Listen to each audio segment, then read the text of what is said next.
Hey everyone, Wags here from Eagle Dynamics, and in this video we'll take a tour of the F-16 cockpit. In later videos we'll discuss each area in more functional detail, but this video is designed to provide you a general overview of the Viper cockpit and provide you a good understanding of what is where. The cockpit is divided into 5 general areas: the left console, the left auxiliary console, the instrument panel, the right auxiliary panel, and the right console. I will use these left-to-right flow around the cockpit. Let's get started.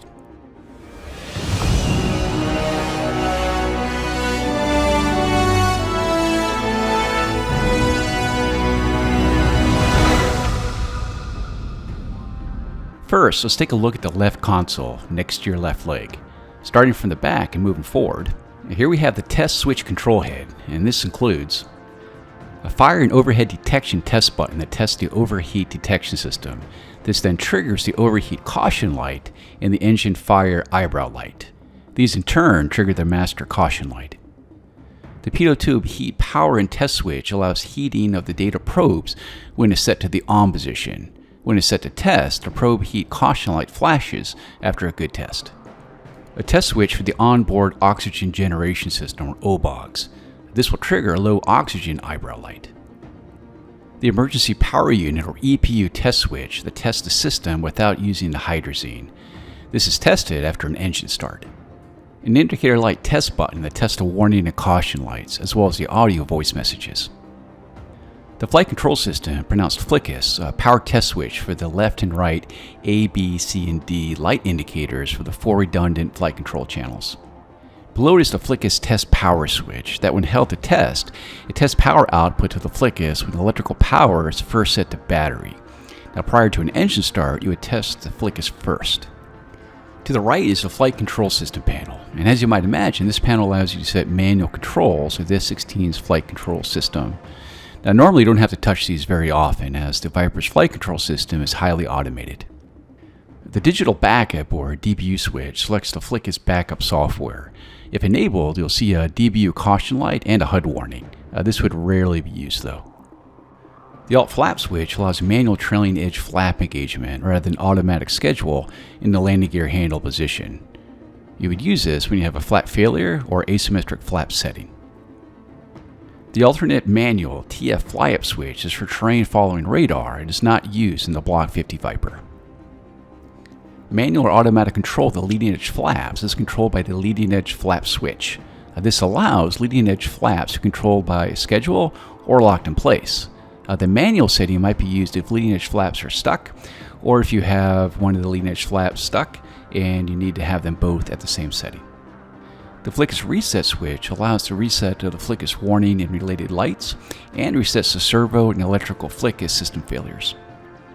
The FLICUS bit switch commands a bit test of the FLICUS when it's weighed on wheels. Running a bit test would run the flight control surface through a test sequence, and it's something you would do during the startup sequence. The switch is magnetically held to the bit position while the bit is running, which lasts about 45 seconds. While running, a green bit light illuminates. Once complete and successful, the light turns off and the switch snaps back to the center position. A red fail light appears if there's a problem encountered during the bit, and failure would be listed in the PFLD fault detection display. Directly inboard of the flight control panel and related is the manual trim panel. Now, under normal flight conditions, you almost never have to touch this panel, as the F-16 does a great job auto trimming and pitch, but you can still trim for pitch and roll using the trim switch on the control stick. In the top left corner of the panel is the roll trim wheel indicator. In the bottom right corner is the pitch trim wheel indicator. In the bottom left corner is the yaw trim dial without indicator. The trim autopilot disconnect switch allows you to disable control stick trim in autopilot mode in case the trim head on the stick malfunctions. Next is the fuel control panel. On the leftmost side is the master fuel switch, which is guarded and it opens or closes the main fuel shutoff valve. This is normally guarded in the on position.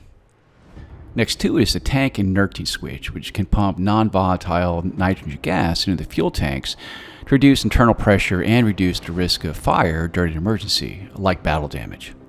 To the right of that is the engine feed knob that energizes or de-energizes the fuel pumps and maintains center of gravity fuel loading.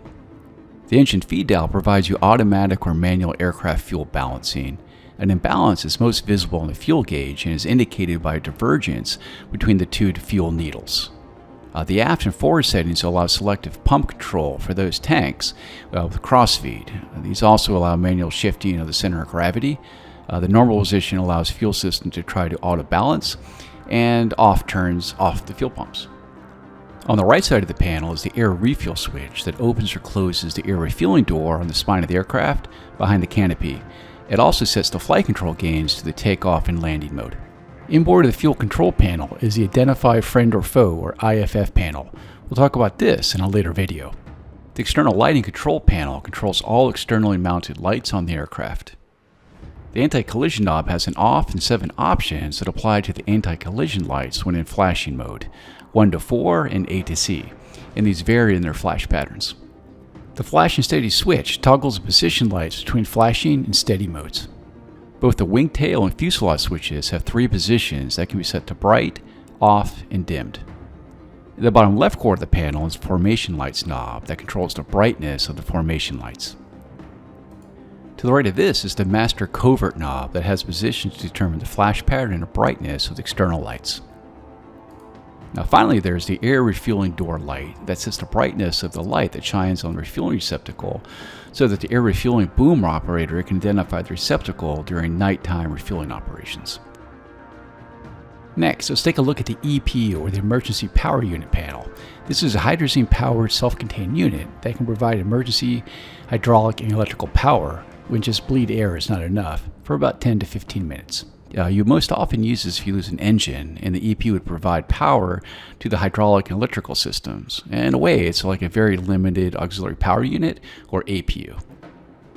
At the bottom of the panel is a guarded EPU switch. In the normal position, it operates automatically when conditions demand, like the loss of hydraulic systems and/or both the main and standby generators. But it can also be manually used in the on position. When the EPU is running and within the proper turbine range, the EPU run light illuminates.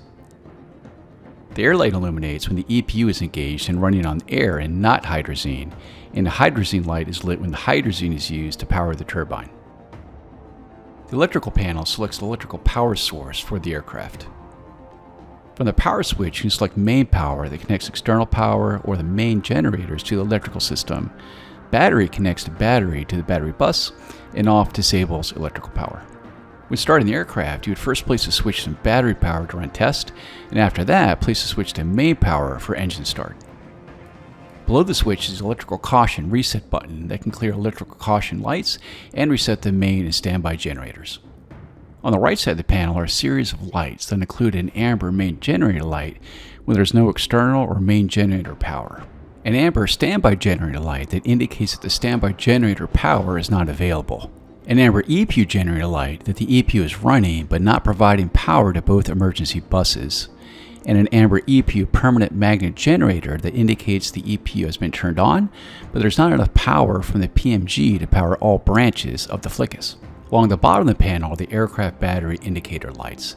The fail light comes on if there's less than 20 volts in the battery when airborne or battery failure on the ground. TO FLICUS light illuminates and means that one or more branches is getting less than 25 volts while airborne, or battery power is going to one or more FLICUS branches while on the ground. And the FLICUS relay will illuminate if one or more FLICUS branches is getting less than 20 volts or one or more are not connected to the battery.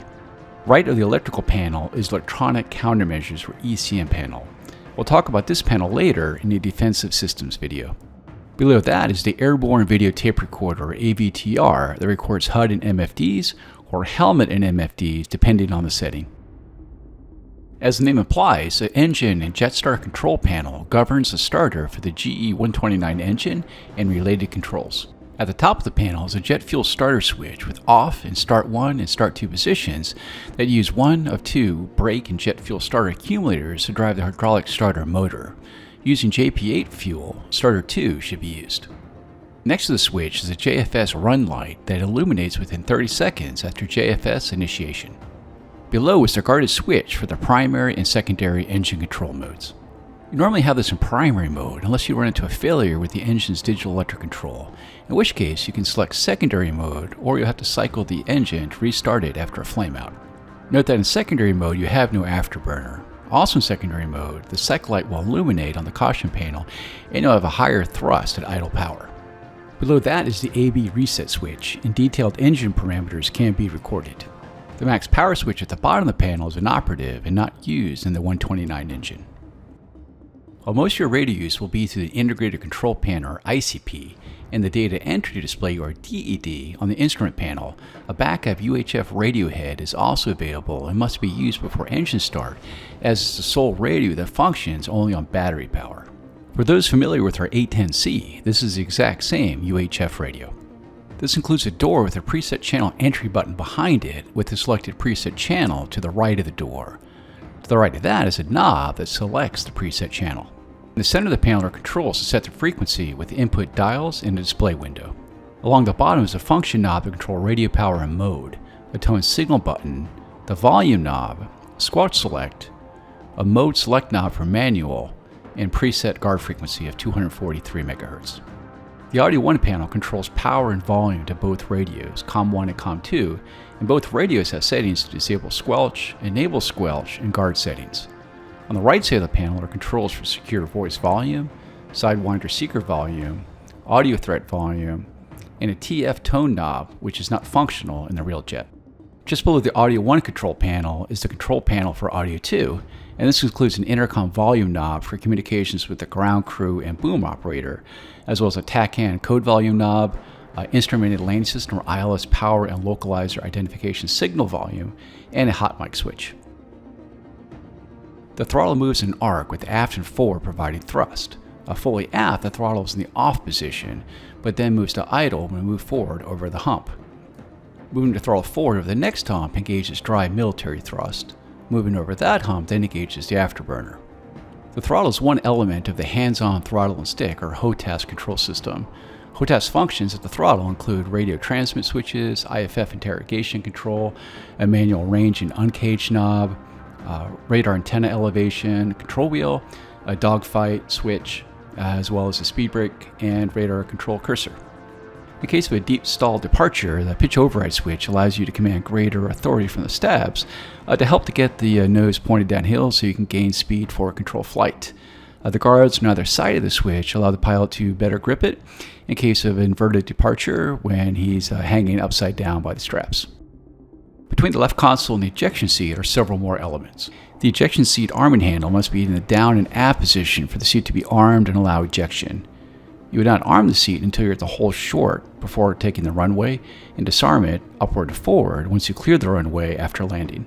Moving the seat harness lock forward locks the ejection straps over the pilot and would be used for an arrested landing to keep the pilot from being flung too far forward. On the side of the ejection seat is an emergency oxygen bottle. To use this oxygen supply, the lever is pulled. Along the left wall are several more controls. Often called the spider guard, it clamps the canopy down to avoid any possibility of opening in flight. It also guards the canopy switch. With the canopy closed, the spider guard is flush against the wall and the canopy is down and locked. If the guard is not down, you'll get the canopy eyebrow light. In case of emergency, you can pull the canopy jettison handle. This would be used if the primary ejection handle is pulled, but the canopy fails to separate from the aircraft, preventing ejection. The defog lever can be forward and back to provide defogging of the canopy. As a last resort to popping off the canopy before ejecting, a manual canopy crank is also available. This would only be used if the primary and emergency ejection handles fail to separate the canopy. Now, moving forward, the left console is the left auxiliary panel, and the bottom half is dominated by the countermeasure portions, or the CMDS, but another large element is the landing gear handle and button. Now, we'll talk about the CMDS in a later video regarding defensive systems, but other elements of the left auxiliary panel include the following. Much like the geohemics of the Hornet, the helmet-mounted cueing system of the F-16 uses a very similar system. This allows flight and weapons cue information to be displayed on the helmet visor. Rotating the knob allows you to turn it off and on, as well as adjust the brightness. The alternate landing gear release handle lowers the landing gear in case of a hydraulic failure or the inability to lower the main landing gear handle. The speed brake indicator has three possible indications: closed, open, and no power. When closed, the indicator displays closed. When it's open, it has a series of 9 dots, and when it has no power, it has striped lines. The store's configuration switch has positions for Cat 1 and Cat 3. This generally translates to Cat 1 being for air-to-air loadouts, and Cat 3 for being heavier air-to-ground loadouts or lots of gas under the wings. When set to Cat 3, the flickus limits the angle of attack and onset rates to increase the departure resistance. The landing gear horn silence button allows you to turn off the audio horn when you get below 190 knots, below 10,000 feet, flaps are extended, and the landing gear is not down and locked. Now this generally warns you to lower the landing gear, but you may also hear it if you get really slow in a dogfight below 10,000 feet. The landing and taxi light switch allows you to set this light for landing and taxi operations. The downlock override button allows you to raise the landing gear with weight on wheels. Maintenance would be a prime example. Related, the ground jettison switch will allow you to release freefall bombs with weight on wheels. The brake switch can be set to anti-skid or parking brake modes. You can also turn it off, of course, too. Note that the parking brake does not use hydraulics, but rather a clamping mechanism which requires battery power to initiate. The tow brakes can be initiated by either electric channel 1 or 2, which both operate the hydraulic valves. You normally keep the set to channel 1. The emergency jettison switch will dump fuel tanks, carded suspension racks, as well as freefall ordnance. The landing gear position lights show the state of the mains and the nose wheel. When green, the gear is down and locked. When the landing gear is in transit, the landing gear handle will shine red, and when the nose and the mains are in the commanded position by the handle, the light will turn off. And finally, we have the emergency arrestor hook. And no, this is not meant to be laying on carriers, although I know many of you will try. Note that once the pilot drops the hook, it cannot be retracted by him all the way. The ground crew will have to do that. Let's now move to the left side of the instrument panel. The two autopilot switches allow you to set pitch and roll. The pitch switch can be set to altitude hold to maintain the current altitude. Autopilot offsetting turns it off, and attitude hold sets the aircraft to maintain its current pitch and roll attitude. The roll switch includes a heading select setting to have the aircraft turn to and maintain the heading select bug on the HSI. Attitude hold maintains the current roll and pitch attitude, and steering select directs the autopilot to steer to the selected steer point as selected from the DED. Both switches can be used in unison. The terrain avoidance button here is for terrain following radar, but is not used in the Block 50 Viper. The master arm switch has 3 positions, and in the off position, ordnance release is prohibited except for emergency jettison. In arm and simulate, the radar and stores management system operate normally, but no ordnance can be released in simulate. The alt release button functions as a backup to the weapon release button on the control stick in case of a malfunction. If a targeting pod is loaded, the laser arm switch will arm the laser. When electronic countermeasures are transmitting, the ECM light will illuminate. The radio frequency or RF switch is a 3-position switch that allows you to control emissions from the aircraft. When set to silent, all electronic signals from the aircraft are disabled and include radar, radar altimeter, data link, TACAN transmit, and ECM. In quiet mode though, the radar and TACAN transmit, but all other emissions are inhibited. The ALR-56M Threat Warning Azimuth Indicator is the Radar 1 receiver scope in the Viper. It is a planform design in which your aircraft is in the center and the emitters are detected 360 degrees around it. To the left of the scope are the threat warning indicator lights, but we'll talk about this in the countermeasure systems in a later video about the Viper's defensive systems. Along the top left side of the instrument panel are another set of lights. These include the following. Pressing the IFF identification button initiates an IFF response to an interrogation or request from air traffic control. When a fault appears on the Pilot Fault List Display or PFLD, the Fault Acknowledge button is pressed to clear the fault. The Master Caution light will illuminate anytime a warning light is lit to indicate a malfunction or a specific condition has occurred. It does not illuminate with a caution light. It can be reset by pressing the light button. Let's now shift our view to the top of the instrument panel. The angle of attack indexer consists of 3 lights. If the top light is illuminated with a red chevron, you are above 14 degrees angle of attack and you're pulling with an energy depleting angle of attack. If the center green circle is illuminated, your angle of attack is between 11 and 13 degrees and you're on speed with optimal angle of attack.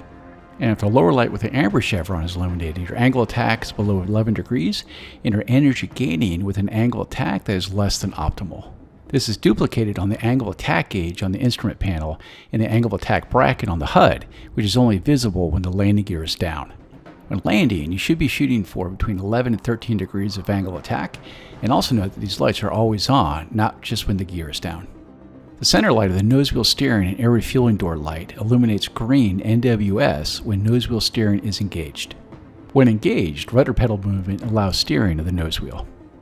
When doing air refueling, the top light is blue and indicates the door is open and ready. The middle AR light is green when the refueling boom is latched on, and the bottom disconnect light is displayed when a disconnect occurs. Moving down, we have the center portion of the instrument panel. The Integrated Control Panel, or ICP, fills the top portion of the center instrument panel and is one of the core systems of the Communications, Navigations, and IFF, or CNI, in the Viper. We'll talk about specific functions in later videos, but an overview of the functions include the following. Radio 1 and 2 control buttons, the Identify Friend or Foe button, the list option that displays options on the Data Entry Display, or DED, select either air-to-air or air-to-ground master modes, wheels to control brightness, symbology brightness, reticle depression, and raster contrast. The raster selection is not applicable to this F-16 version. A keypad that also serves as shortcuts to the DED functions. A FLIR video controls, an increment and decrement switch, the data control switch, or DCS, and no, I didn't make that up. This is also called a Dauber switch, and I have no idea why. The drift cutout switch, or warning reset switch. The warning reset is used to clear warnings that are not present on the caution panel or the PFLD, but rather on the HUD and the audio. And finally, we have a recall button. The airspeed and Mach indicator is pneumatically powered by the pitot-static system. Airspeed is indicated by the outside gauge and pointer between 80 and 850 knots, and Mach is indicated by the window near the top of the indicator between 0.5 and 2.2 Mach. The red triangle in the indicator indicates the VNE, or velocity never exceed, and the green triangle can be set by the knob. The altimeter is servo pneumatic and can indicate altitudes between -1,000 to +80,000 feet. It has both a primary electrically powered mode and a secondary pneumatic mode. If in secondary mode, the pneumatic flag appears on the gauge to indicate pneumatic mode. The barometric setting allows you to input the desired altitude setting as indicated by the small window to the right of the digital altimeter window. The angle of attack indexer duplicates the same information as on the angle of attack indexer next to the HUD, but it ranges between -32 and +32 degrees. The tape is colored to match the indexer lights next to the HUD. The bar in the center of the tape indicates your current angle of attack in relation to the center of the tape. The Attitude Director Indicator, ADI, displays the aircraft's pitch and roll attitude as supplied by the Inertial Navigation System, or INS. The indicator also includes a turn rate needle that the needle's width equates to 1 to 1.2 degrees per second, and a ball and slip indicator. The pitch trim knob can be used to adjust the sphere in relation to the aircraft symbol. When the instrument landing system is enabled, the ADI can also display the localizer and glide slope bars along with associated warning flags. We'll talk about this later in an ILS video. The vertical velocity indicator, or VVI, displays a rate of climb or descent on a moving tape with a range of 6,000 feet per minute in climb or dive. The horizontal situation indicator, or HSI, displays a plan view of the aircraft in the center of the display. The compass around the aircraft display is driven by the INS system, so that magnetic north is always red at the lubber line. The heading set knob allows you to set the heading indicator, and the course knob allows you to set the course. We'll talk more about the HSI in the upcoming navigation video. In the real aircraft, the pedal adjustment handle allows the pilot to adjust the distance to the rudder pedals. The Fuel Quantity Select panel allows you to determine what fuel information is displayed on the fuel gauge. Test will place both pointers at 2,000 pounds and the totalizer at 6,000 pounds. In norm, the AL pointer indicates remaining fuel in the aft left reservoir in the A1 fuselage tank, and the FR pointer indicates the sum of fuel in the forward right reservoir tank in the F1 and F2 fuselage tanks. Reservoir moves the AF and FR pointers to display fuel in the aft and forward reservoir tanks. Interior wing indicates the interior left and right external fuel tanks. Exterior wing indicates the fuel load in exterior external fuel tanks. The FR pointer indicates the center fuel tank load when set to exterior center. The external fuel transfer switch allows you to transfer fuel first to the center tank and then the wing tanks in the norm position, or to the wing tanks and then the center tank in the wing first position. The pull to eject handle is located in front of the seat, and when pulled, it jettisons the canopy and then starts the seat ejection sequence. Moving to the right, we now have the right side of the instrument panel. The Data Entry Display, or DED, provides display of communication, navigation aids, identification, term CNI, and weapon delivery related information. Manipulation of the DED is done through the ICP. The standby attitude indicator is a self-contained, electrically powered vertical gyroscope that positions the sphere to indicate aircraft pitch and roll attitude. You can cage the SEI to level pitch and roll by pulling the cage knob. The fuel flow indicator is a digital indication of the amount of fuel being burned by the engines in pounds per hour. The indicator ranges from 0 to 80,000. The right multifunction display, or MFD, is identical to the one on the left side. Along the right eyebrow are a series of split emergency lights that often require immediate action if illuminated. The engine light will illuminate when RPM or FTIT indicator signals indicate an overtemperature, flameout, or stagnation has occurred. This means an RPM of less than 60% or an FTIT of 1000 Celsius or more. The engine light will illuminate if fire is detected in the engine bay. Both the hydraulic and oil pressure lights will illuminate if the oil pressure falls below 10 psi for more than 30 seconds, or if either the A or B hydraulic systems is below 1000 psi. The FLICUS warning lights illuminate if a malfunction is detected in the FLICUS processors, power supplies, input command or sensors, angle of attack, or air data inputs. It will also illuminate if leading edge flaps are locked or the built-in test fails. The DBU light will illuminate if the FLICUS digital backup is enabled. The takeoff and landing configuration light illuminates if the landing gear is not down and the aircraft is below 10,000 feet, the airspeed is less than 190 knots, and the descent rate is greater than 200 feet per minute. It will also correspond to the landing gear intermediate horn sound. The canopy light is lit when the canopy is not down and locked, and the low oxygen light will illuminate if the oxygen system is below 5 psi or there's a bit test failure. The engine is equipped with a self-contained oil system to lubricate the engine and the gearbox. The indicator reads between 0 and 100 psi. The normal idle throttle psi on the ground is about 15, and at military power and above about 60. The engine nozzle is variable and consists of two sections. The divergent nozzle moves freely in conjunction with the convergent nozzle. The convergent nozzle is actuated by 4 hydraulic actuators, and the percentage of the nozzle opened is indicated by this gauge. The RPM indicator indicates engine RPM is supplied by the engine alternator, and it's expressed as a percentage value from 1 to 110. Note that the speakers still go to 11. The fan turbine inlet temperature, or FTIT, indicates the average temperature in degrees Celsius, and it can range from 200 to 1200 degrees in increments of 100. Moving down to the right is the right auxiliary panel. The magnetic compass is a self-contained indicator which shows the heading of the aircraft in relation to magnetic north. The fuel gauge displays total remaining fuel in the digital window in pounds of fuel, and the 2 needles indicate fuel in the aft and left, and forward and right.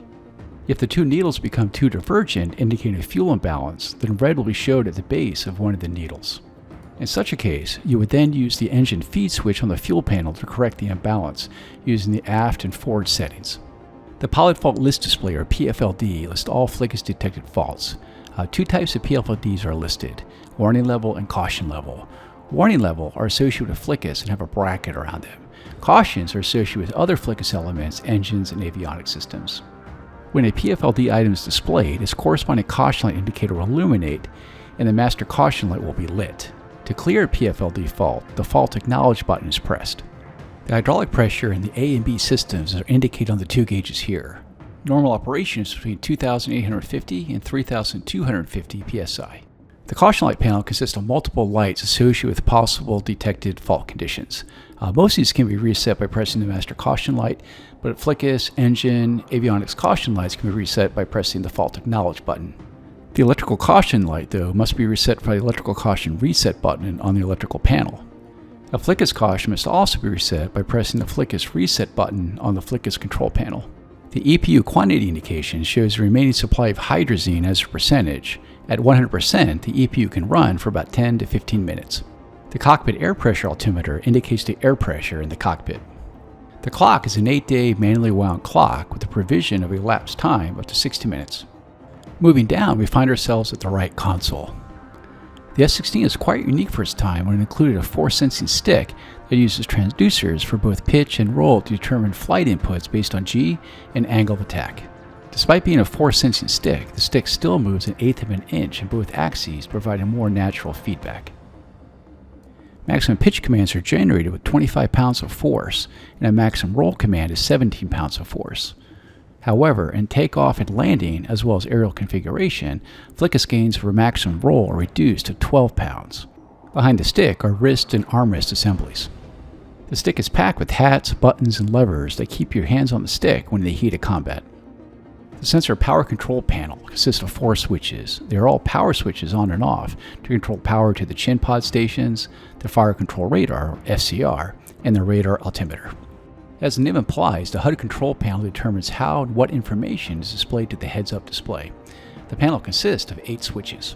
First is the scale switch. When set to VV/VAH, the vertical velocity scale, altitude scale, and the heading tape are displayed. When set to VAH, all the scales are displayed except for the vertical velocity scale. Off removes all scales but the digital readouts. The flight path marker switch, when set to ATT-FPM, displays both the flight path marker and the attitude reference bars. When set to FPM, it just displays the flight path marker. Off removes both. The DED and PFLD switch allows data from these displays to be visible on the HUD based on DED or PFLD selection. Now, off displays neither. The depressed reticle switch controls selection of the primary or secondary standby reticle on the HUD. Standby displays the standby reticle and removes all other HUD symbology. Primary displays the primary reticle but does not remove any HUD symbology. Off does not display either reticle. The airspeed switch allows the airspeed to display as calibrated airspeed, true airspeed, or ground speed. The altimeter switch allows the altitude tape to indicate radar altitude, barometric altitude, or automatic. When set to automatic, radar altitude is displayed when the height above ground is less than 1,500 feet, and barometric altitude is shown when above. The HUD brightness switch has default settings for day and night, and an auto brightness function that will adjust accordingly. And last, we have the HUD test switch. When set to on, it will display a test pattern, or when set to step, it will display hash marks to set up your best seat to eye position. The interior lighting panel consists of 3 knobs to turn on and control brightness in the cockpit. Most of the lighting is green to support night vision goggles. The primary consoles knob controls lighting of the left and right consoles. Primary instrument panel knob sets the lighting of the instrument panels and auxiliary panels. The primary data entry display knob controls lighting of the DED and PFLD displays. The malfunction indicator light switch sets the AOA indexer, nose wheel steering, and air refueling lights, the DED, ECM control panel, MFDs, and PFLD, as well as the threat warning systems, to either dim or bright. The flood instrument knob controls floodlight intensity on the instrument panel, and the flood console knob controls floodlight intensity on the left and right consoles. The environmental control system panel is split between setting the cockpit temperature and setting the bleed air source. The temperature control has really no function in the simulation, but the air source knob has options to close the bleed air valves. Normal sets the ECS for automatic operations. Dump equalizes the air pressure to the outside air pressure, and RAM closes the bleed air valves and dumps the cockpit pressure. In an emergency, like a crash in enemy territory, the zero-eye switch can be used to erase all sensitive data from the systems, like GPS keys, secure voice, and others. The voice message switch has an inhibit setting to turn off all voice messages. Between the right console and the ejection seat is the emergency manual chute handle. This would be used if the pilot does not automatically separate from the ejection seat and it deploys the seat kit. The oxygen regulation panel controls the flow of oxygen to the face mask. The supply lever enables the system to be off, supply air in the on setting, or it also includes a pressure breathing for G with the PBG setting. The dilute lever can be set to normal O2 mixture or 100% O2. The emergency lever can set the system between emergency, normal, and a mask test. At the top of the panel is a gauge to indicate the PSI in the O2 system. The secure voice panel is something we hope to implement at a later point once we add integrated voice over IP into DCS World. The anti-ice system prevents ice buildup on the probes and in the engine. It is activated by placing the switch in the on position, but it will also be set to the automatic and will automatically turn on when ice is detected. Off disables the system. The 2 switches of the antenna select panel allow you to select the upper, both, or lower antennas for the IFF and UHF radios. The avionics power control panel has the following functions. First, power to the modular mission computer, the MMC. Then we have power to the store stations, or STA. Then power to the 2 MFDs. Power to the upfront controls, or UFC. There's also a map power, but it's not really implemented in the Block 50 Viper. Then we have power to the GPS receiver. power to the data link, or DL. And then we have the inertial navigation system knob, or INS, and this has selections for both stored and normal alignment, normal INS navigation, in-flight alignment, and an attitude alignment that allows you to fly along a set course and then have the GPS update the INS. And then last we have the multifunctional information distribution system, or MIDS, that allows you to turn the data link on and off. The seat height adjustment switch can be used to raise or lower the height of the seat for the best field of view of the HUD, and this would be used in conjunction with the HUD step option on the HUD control panel. And this concludes this tour of the DCS F-16C Viper cockpit. I very much hope you enjoyed it, and I'll see you next time. Thanks.